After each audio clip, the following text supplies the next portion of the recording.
Sabi nila, nakakapagod daw mag-bike.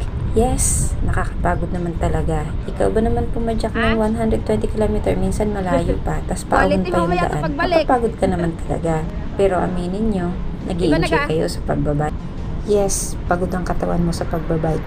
Pero, fully recharged naman ang isip mo. Tama ako, di ba? Sa pagbabike kasi, hindi lang para mag-exercise, kundi para na rin ma-relax ang isip mo.